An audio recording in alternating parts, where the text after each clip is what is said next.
வெண்முரசு. வெண்முகில் நகரம் 5. பகுதி 2. ஆழ்கடல் பாவை 2. வாசிப்பது சந்தீப். சூழ்ந்து அலையெடுத்துக் கொண்டிருந்த கடலாழத்தில் தருமன் அமர்ந்திருந்தான். அலைகளின் ஒளி கண்களுக்குள் புகுந்து உடலெங்கும் நிறைந்து அவனை கரைத்து வைத்திருந்தது. நீர்ப்பாசியென அவன் உடல் நீரொளியுடன் சேர்ந்து தழைந்தாடியது. அப்பால் கங்கைக்கு மேல் வானம் செந்நிறம் கொண்டது. நீரலைகளின் நீலம் செறிந்து பசுங்கருமை நோக்கிச் சென்றது. அலைகளொய்ந்து கங்கை பல்லாயிரம் கால்தடங்கள் கொண்ட பாலை நிலப்பரப்பு போல தெரிந்தது. பெருவிரிவுக் காட்சிகள் ஏன் சொல்லின்மையை உருவாக்குகின்றன? உள்ளம் விரிகையில் ஏன் இருப்பு சிரித்து இல்லாமலாகிறது? முரசொலியைக் கேட்டு கலைந்து தருமன் எழுந்து நின்றான். தன் கால்கள் நடுங்கிக் கொண்டிருந்ததை உணர்ந்தபின் கண்களை மூடி அசையாமல் நின்றான். மாளிகை அப்படியே அதலத்திற்கு இறங்கிச் செல்வது போலிருந்தது. நிலை தடுமாறி விழுந்து விடுவோம் என உணர்ந்ததும் முழு அகத்தாலும் தன்னை நிறுத்திக் கொண்டான். கண்களைத் திறந்தபோது உடல் மென்வியர்வையில் மூடியிருந்தது. ஒப்பருகையை அடைந்து கைப்பிடியைப் பற்றியபடி கீழே இருந்த படித்துறையை நோக்கினான். மாளிகை காவலர்கள் கைகளில் படைக்கலங்களுடன் படித்துறை நோக்கிச் சென்றனர். 3 அணிச்செடியர் கைகளில் மங்கலத்தாளங்களுடன் மாளிகையிலிருந்து கிளம்பி பட்டுநூல் பின்னலிட்ட ஆடை நுனிகளின் அலைகளுக்கு அடியில் செம்பஞ்சு குழம்பு பூசிய கால்கள் செங்கல் பரப்பப்பட்ட பாதையில் பதிந்து பதிந்து எழ இடையசைய தோள் ஒசிய நடந்து சென்றனர். சிசிரன் அவர்களுக்குப் பின்னால் திரும்பி நோக்கி கைகளை வீசி எவருக்கோ ஆணைகளிட்டபடி சென்றான். கங்கையின் காற்றில் உடல் குளிரத் தொடங்கியது. அறியாமல் கையால் தன் குழல் கற்றைகளைத் தொட்ட தருமன் அவை சுருள்களாக கிடப்பதைக் கண்டு புன்னகைத்துக் கொண்டான். அங்கே அக்கோலத்தில் தன்னைப் பார்க்கையில் அவள் என்ன நினைப்பாள் என்ற எண்ணம் வந்தது. கண்களுக்குள் ஊசி முனையால் தொட்டு எடுத்தது போல் புன்னகை வந்து மறையும். அவளுக்குள் என்ன நிகழ்கிறதென எவரும் அறிய முடியாது. அவன் மீண்டும் தன் உடலெங்கும் நெஞ்சின் ஓசை எதிரொலிப்பதை உணர்ந்தான். கொம்பொலி மிக அண்மையில் எழுந்தது. மரக்கூட்டங்களுக்கு அப்பால் பாஞ்சாலத்தின் விற்கொடி காற்றில் மெல்லத் துவண்டபடி நீந்தி வந்தது. இலைத்தழைப்பின் இடைவெளிகள் வழியாக கருக்கொண்ட செம்பசுவின் வயிறென சிறிய பாய்களின் புடைப்பு தெரிந்ததும் அவன் மேலும் சாளரத்தை அணுகி பற்றிக் கொண்டான். அங்கிருந்து பார்ப்பதை எவரும் அறியலாகாது என்று எண்ணினாலும் ஒளிந்து நோக்குவதை கற்பனை செய்ய முடியவில்லை. கங்கை நீரில் குனிந்து தங்கள் நீர்ப்படிமையை தொட்டு தொட்டு அசைந்து கொண்டிருந்த மலர் மரக்கிளைகளுக்கு அப்பால் காவல் படையின் அமரமுனை நீண்டு வந்தது. அதில் நின்றிருந்த வீரன் கைகளை வீசிக் கொண்டிருந்தான். உச்சகட்ட ஓசையில் அவன் முகம் சுருங்கி கண்கள் மூடியிருக்க அவன் குரல் காற்றில் எங்கோ கொண்டு செல்லப்பட்டிருந்தது. இன்னொருவன் கையிலிருந்த கொடியை வீசியபடி கயிற்றில் தொற்றி மேலேறினான். அந்திச்செம்மை பரவிய வெண்பாய்களை அணையும் தழல் என சுருக்கியபடி முதல் படகு துறை நோக்கி வந்தது. எச்சரிக்கையுடன் நீள்மூக்கை நீட்டி பின் கரையணைந்து விலா காட்டியது. அதன் கொடிமரத்திலிருந்து விழுதுகளென தொங்கிய கயிறுகள் குழைந்தாடின. அதன் கண்ணிச் சுருளை 2 குவர்கள் எடுத்து வீச அதைப் பற்றிக் கொண்டு ஓடிவந்த சேவகன் கைகளை வீசி ஏதோ கூவினான். துறைமேடையின் அதிர்வு தாங்கும் மூங்கில் சுருள்கள் மேல் படகு பெரும் எடையின் உறுதியான மென்மையுடன் வந்து முட்டியது. கண்ணிவனங்களை கரை எடுத்து பெருங்குற்றியில் கட்டிச் சுற்றி 2 பக்கங்களிலாக இழுத்ததும் மதன் கொண்ட யானை என முன்னும் பின்னும் அசைந்து மெல்ல அலையடங்கி படகு அமைந்தது. அதை நோக்கி மரமேடையை ஒத்தி வைத்தனர். படகிலிருந்து 20 காவல் வீரர்கள் ஏந்திய உள்வேல்களுடன் இறங்கி துறையில் அணிவகுத்து நின்றனர். தொடர்ந்து வந்த அணிப்படகின் பாய்களை கொடிமரத்துடன் சேர்த்து கட்டியிருந்தனர். அதிலிருந்து வந்த பெருவளத்தை கரையிலிருந்தவர்கள் இழுத்து கரை சேர்த்து சுற்றிக் கட்டி இருக்க அது மெல்லத் திரும்பி துறைமேடையை அணுகி மூங்கில் சுருள்களில் மோதி அமைந்தது. அதன் அமரத்தில் நின்றிருந்த வீரன் கொம்பை எடுத்து பிளிரலோசை எழுப்பினான். அஞ்சிய விரலென துறையிலிருந்து நீண்ட மேடை படகில் அமைந்தது. அணிப்படகிலிருந்து 5 சூதர்கள் மங்கல வாத்தியங்களுடன் முன்னால் வந்து இசைத்தபடியே அதில் நடந்து கரைக்கு வந்தனர். 7 அணிப்பரத்தையர் தாளங்களுடன் அறைக்குள் இருந்து வெளிவந்து அதில் நடந்து வந்தனர். அந்திச்செம்மையில் அவர்கள் 7வருமே மாந்தளிர்கள் போல ஒளிவிட்டனர். அவர்களைத் தொடர்ந்து இருபக்கமும் 2 சேடியர் துணைவர திருப்பதி உள்ளிருந்து நடந்து வந்தாள். கரையில் நின்றிருந்த சேவகர்கள் வாழ்த்தொலி எழுப்பினர். அணிச்சேடியர் தாளங்களுடன் முன்னால் சென்று தாளமொழிந்து தூபமும் சுடரும் காட்டி அவளை வரவேற்றனர்.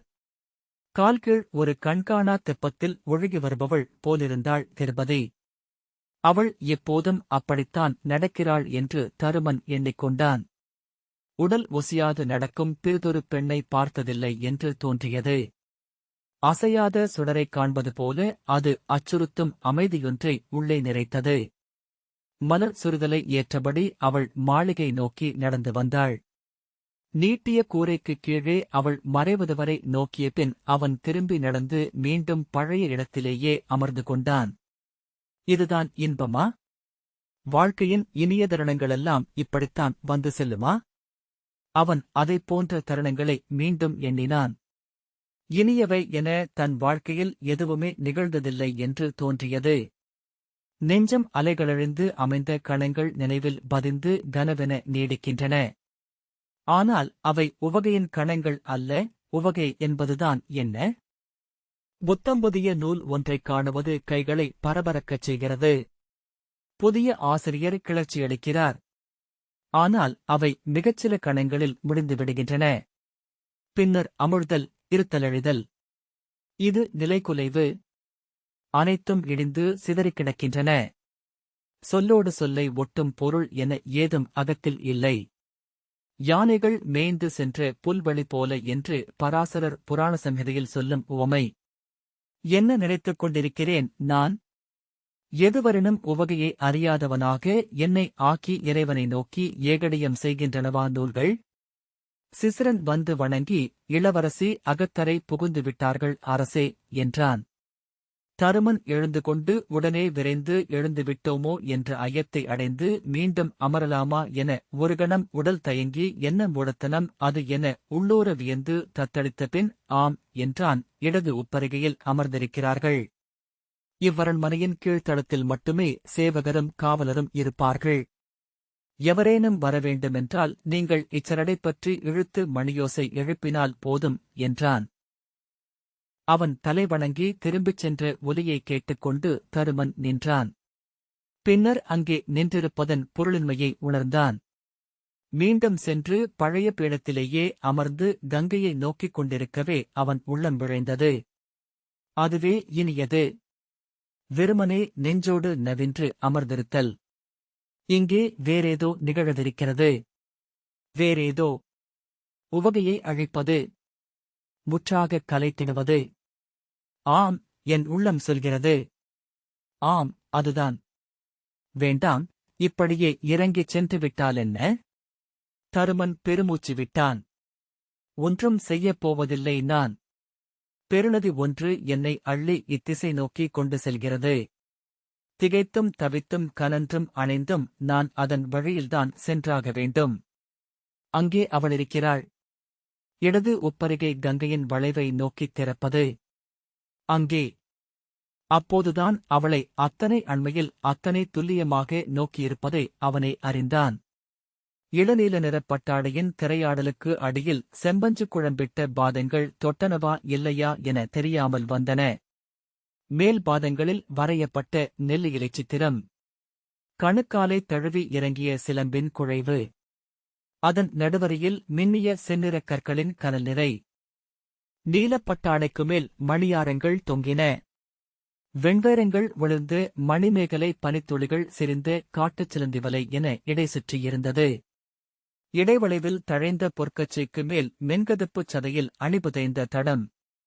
உந்திச் சுழிக்குக் கீழ் நீரலையென அதிர்ந்த மென்மை. கருவேங்கையின் அகக்காழின் வரிகளென மென்மயிர் பரவல். வளைந்தெழுந்த இடைக்கு குழைந்தாடிய சரப்பொளியின் அக்கங்கள். அதற்குமேல் அவன் பார்க்கவில்லை என்று அப்போது உணர்ந்தான். கருநிலவு நாளுக்கே உரிய நீலம் நீர்வெளிமேல் இலைப்பரப்புகளுக்குமேல் அரண்மனையின் உலோக வளைவுகளில் தெரியத் தொடங்கியது. நீல திரவம் வானிலிருந்து பொழிந்து மண்ணை நிறைத்து மூடுவது போல கண் நோக்கியிருக்கவே காட்சிகள் இருண்டன. நெய்ச்சுடர் விளக்குகள் மேலும் மேலும் ஒளி கொண்டன. கங்கை ஓர் இருண்ட பளபளப்பாக மாறியது. அதன் மேலிருந்து நீராவி மணக்கும் காற்று கடந்து வந்தது. அரைவாயிலை கடந்து உப்பருகையில் அவன் நுழைந்தபோது அங்கே பட்டு விரித்த பீடத்தில் அமர்ந்திருந்து திருப்பதி காதோரம் மணிச்சரம் அலைய குழைகளின் ஒளி கன்னத்தில் அசைய திரும்பி நீண்ட விழிகளால் நோக்கினாள். அவன் கால் மறந்து நிற்க அவள் இடக்கையால் தன் ஆடை மடிப்புகளை மெல்ல அழுத்தி எழுந்தாள். நிமிர்ந்த தலையும் நேரான தோள்களுமாக நின்று அவனை நோக்கினாள். ஒரு கணம் அப்பார்வையை நோக்கிய பின் அவன் விழிவிலக்கிக் கொண்டான். தாங்கள் நூலாய்ந்து கொண்டிருப்பீர்கள் என்று எண்ணினேன் என்று அவள் சொன்னாள். நூல் என்ற சொல் பட்டு குளிர்ந்துரைந்த அவன் சித்தம் எழுந்தது. ஆம், ஒரு நூல். அதை இன்னமும் நான் வாசித்து முடிக்கவில்லை என்றான். உடனே அது பிழையாகப் பொருள்படுமோ என்றெண்ணி சில பக்கங்களே இருந்தன. முடித்துவிட்டேன் என்றான். அவள் புன்னகையுடன் அவ்வாறுதான் நானும் எண்ணினேன் என்றாள். திரைச்சித்திரமென உறைந்த அத்தருணத்தை ஒரே கணத்தில் அவள் உயிர்கொள்ளச் செய்துவிட்டதை அவன் உணர்ந்தான். முதலில் அவன் பேச வேண்டுமென்று எண்ணாமல் அவளே பேசத் தொடங்கியதும், அவன் போன விழையும் சித்திரத்தையே அவனுக்கு அளித்ததும், அதில் நூல் என்ற சொல்லை சற்றே அழுத்தியதும் எல்லாம் எண்ணிச் செய்தனவா என்ற எண்ணம் வந்ததுமே அவன் அகம் திகைத்தது. என்ன நூல் என்றாள் திருபதி. புராண மாலிகா என்று அவன் சொன்னான். பிரகதாங்க பிரதீபம் என்று சொல்லியிருக்கலாமோ என்று எண்ணியபடி வித்யாதரர் எழுதிய நூல். தொன்மையான கதைகள் அடங்கியது என்றான். அவள் புன்னகையுடன் அது இளவயதினருக்குரியதல்லவா என்றாள். தருமன் புன்னகையுடன் ஆம், இளமைக்கு மீள ஒரு முயற்சி செய்யலாமே என்றுதான் என்றான். திருப்பதி முகவாயை சற்று மேலே தூக்கி சிரித்து, நான் மழலையரை இன்னும் சிறிது காலம் கழித்தே வளர்க்க விழைகிறேன் என்றாள். தருமன் வெடித்து சிரித்துவிட்டான். அச்சரிப்புடன் அவளை மிக அண்மையானவளாக உணர்ந்தான். பீடத்தில் அமர்ந்து கொண்டு அமர்க என்று கை நீட்டினான். எந்தக் கதையை படித்துக் கொண்டிருந்தீர்கள் என்றாள். ஏன் என்று அவன் கேட்டான். அந்தத் தற்செயலில் என்ன உள்குறிப்பு உள்ளது என்று நோக்கத்தான். 7 சுவடிகளையும் 7 வரிகளையும் தள்ளி அவ்வாறு வாசிக்கும் வழக்கம் உண்டல்லவா என்று அவள் அமர்ந்தவாறே சொன்னாள். சிறகை அடுக்கிக் கொண்டே இருக்கும் சிறிய குருவிகளைப் போல ஒவ்வொரு அசைவிலும் அவள் ஆடையை இயல்பான கையசைவால் சீரமைத்துக் கொண்டாள். நுரை போல புகை போல அவள் உடல் அத்தனை மென்மையாக மண்ணில் படிந்திருப்பதாக தோன்றியது. தருமன் வித்யாதரரின் கதைகள் மிக எளியவை என்றான். அவற்றில் போர்களும் குலமுறைகளும் இல்லை.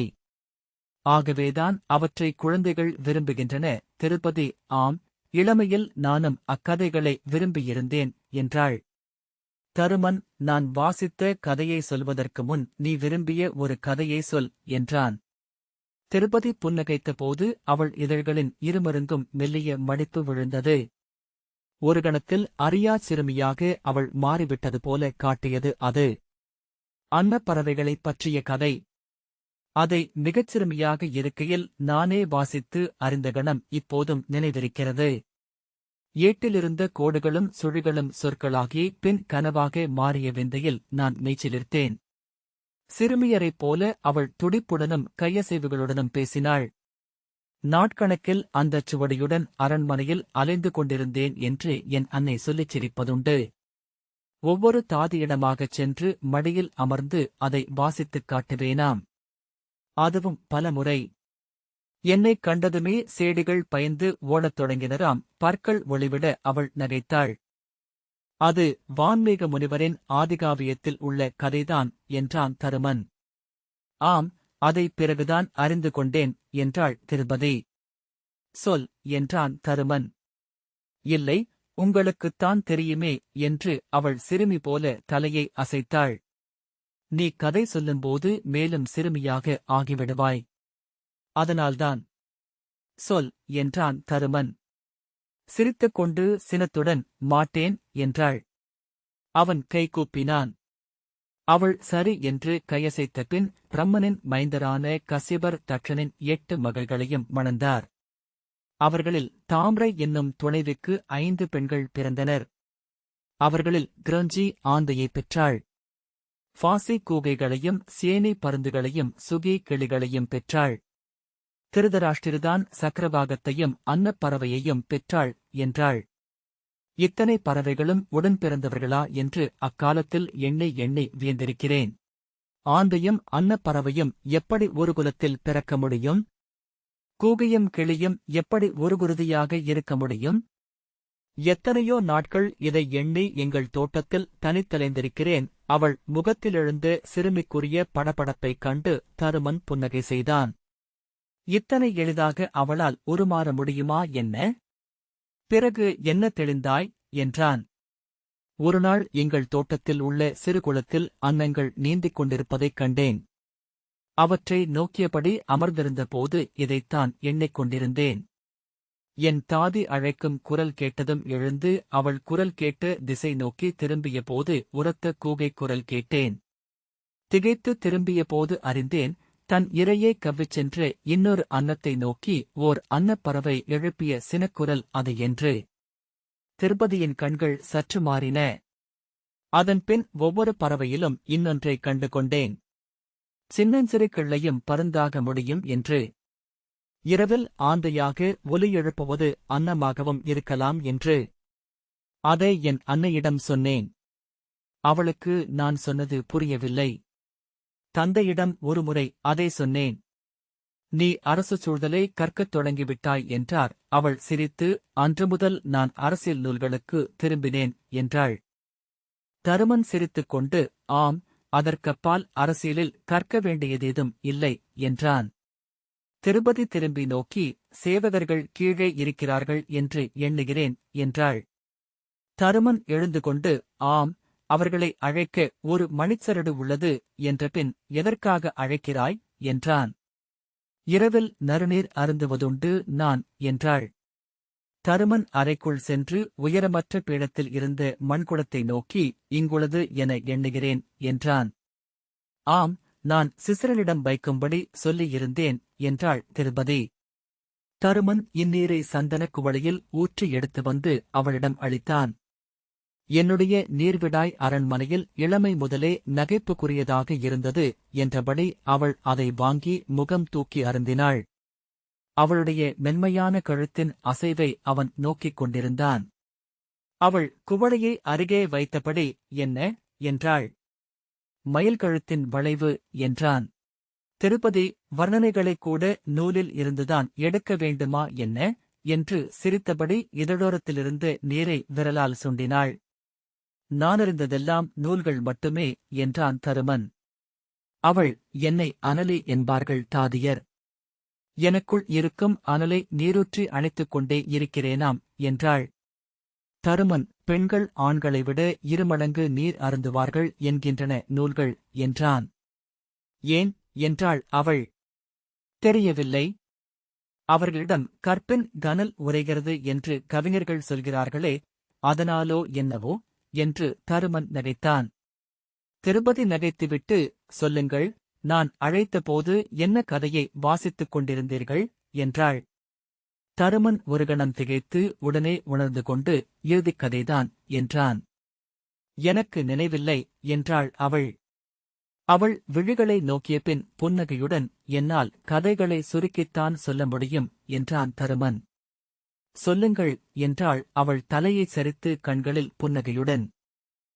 தருமன், மனுவின் மகள் இடா சிறுமியாக இருக்கையில் ஒருநாள் தன் தந்தையிடம், தந்தையே, இம்மண்ணில் நன்மையையும் தீமையையும் எப்போது நான் அறிந்து கொள்வேன் என்று கேட்டாள். இன்னும் நீ முதிரவில்லை என்றார் மனு. முதல் சிறுமியாக ஆனதும் மீண்டும் அவள் கேட்டாள். நீ இன்னமும் முதிரவில்லை என்றார் மனு.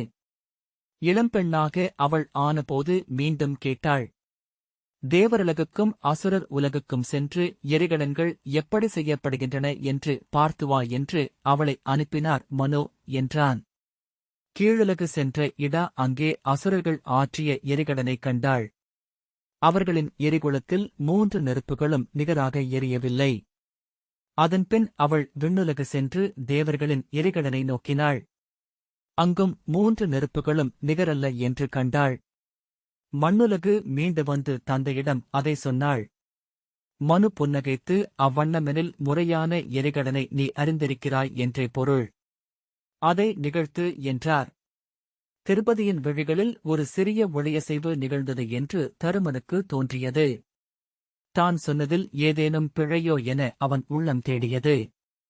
இடா மும்முறை தேவர்களையும் மும்முறை அசுரர்களையும் வாழ்த்தி 7வது முறை கண்களை மூடி ஓம் என்று சொல்லி தந்தையின் எரிகுலத்தில் மூவெறியேற்றினாள். அவள் கைப்பட்டு எழுந்த நெருப்புகள் 3ம் முற்றிலும் நிகராக இருந்தன. தந்தை அவளை வாழ்த்தி நீ நன்றுதீதை அறிந்துவிட்டாய் என்று பாராட்டினார். அவன் சொல்லி முடித்த பின்னரும் அவள் அமைதியாக இருந்தாள். தருமன், இது தைத்திரிய சம்ஹிதையில் உள்ள கதை. இதை என் குருநாதர்கள் வேறு வகையில் விளக்குவார்கள் என்றான். திர்பதி தலையசைத்தாள். அவள் அதை எதிர்பார்ப்பது தெரிந்தது. விண்ணுலகிலும் அடியுலகிலும் இருசெயல் முறையாகத்தான் நடந்து வந்தது. மண்ணுலகப் பெண்ணான இடா அங்கே வெற்றுடலுடன் சென்றாள்.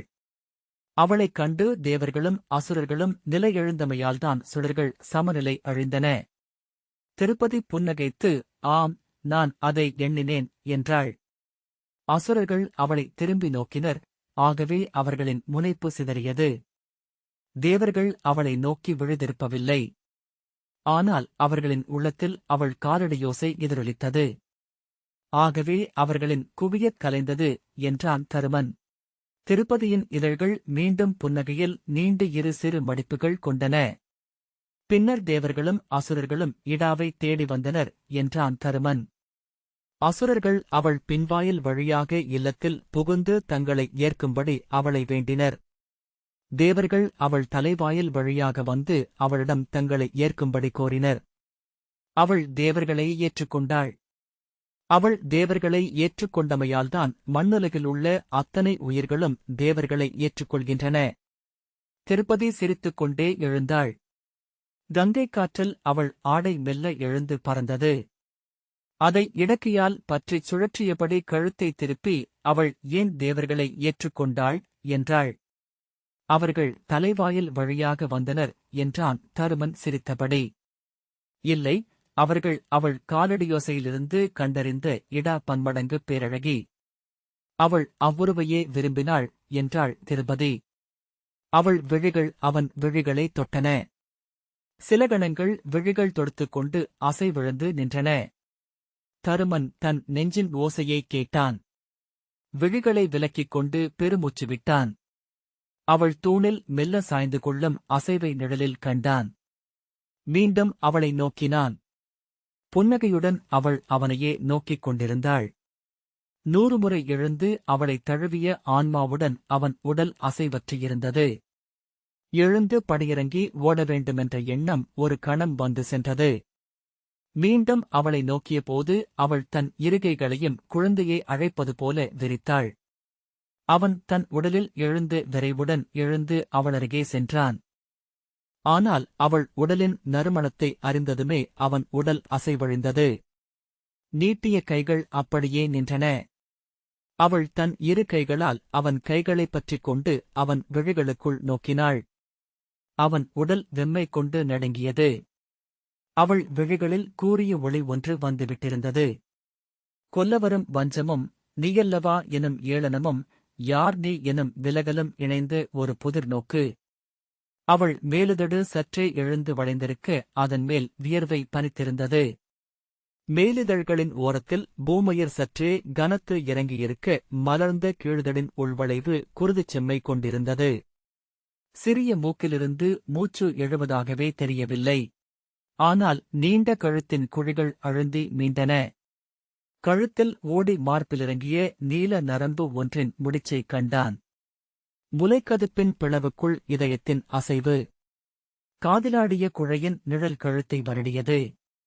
கன்னத்தில் சுருண்டு நின்ற குழல் கற்றை தன் நிழலைத் தானே தொட்டுத் தொட்டு ஆடியது. அவன் கண்களை நோக்கி ஆழ்ந்த குரலில், நீங்கள் இன்று நினைத்துக் கொண்ட உண்மையான கதை என்ன என்றாள் திருப்பதி. மூச்சடைக்க தருமன் இம் என்றான். எந்தக் கதை உங்கள் நெஞ்சில் இருந்தது என்று கேட்டபடி அவள் அவன் கைகளை எடுத்து தன் இடையில் வைத்துக் கொண்டாள். அவன் உடல் உலுக்கிக் கொண்டது. அவனால் நிற்க முடியவில்லை. ஆனால் அவன் கைகள் அவள் இடையை சுற்றி வளைத்தன. அவள் உடலின் வெம்மையும் மணமும் எழுந்தன. அத்தனை மணங்களுக்கு அடியில் அவள் மணம். அது எரிமணம். குங்கிலியம் அல்லது அரக்கு அல்லது வேறேதோ எரியும் மணம். எரியும் மணமல்ல, எரியக்கூடிய ஒன்றின் மணம். அடைத்த குரலில் இல்லை என்று அவன் சொன்னான். அவள் தன் முலைகளை அவன் மார்பின் மேல் வைத்து கைகளால் அவன் கழுத்தை வளைத்து முகம் தூக்கினாள். அவனளவே அவளும் உயரமிருந்தாள். வித்யாதரரின் நூலின் கதை என்றால் அது நீரரமுகளைப் பற்றியதுதான். இல்லையா? அவள் கன்னத்தில் அந்த மெல்லிய பரு. எப்போதோ பட்டு ஆறிய சிறிய வடுவின் பளபளப்பு. காதோர பூமையரின் மெல்லிய பொன்பூச்சு. ஆம் என்றான் தருமன். அவள் இதழ்கள் புன்னகையில் விரிந்தன. செந்நீல நச்சுமலர் ஒன்று விரிவதைப் போல. கங்கையில் ஓர் ஆழ்சுழி போல. மீள முடியாது மூழ்கத்தான் போகிறீர்கள் என்றாள். இம் என்று அவன் சொன்னான். என்ன என்றாள். இம் என்று அவன் சொன்னான். அவன் மூக்கு அவள் கன்னத்தில் உரசிச் செல்ல அவன் உடல் மீண்டும் அதிர்ந்தது. அவள் மேலும் தலை தூக்க மீண்டும் அவள் உதடுகள் மலரிதழ்கள் பிரிவது போல விரிந்தன. அந்த ஓசையைக் கூட கேட்க முடியுமென்று தோன்றியது. அதன் பொருள் அதன் பின்னர்தான் அவனுக்குப் புரிந்தது. அவன் அவள் இதழ்களில் இதழ் சேர்த்து முத்தமிட்டான். இந்த வாசிப்பை கேட்டதற்கு நன்றி.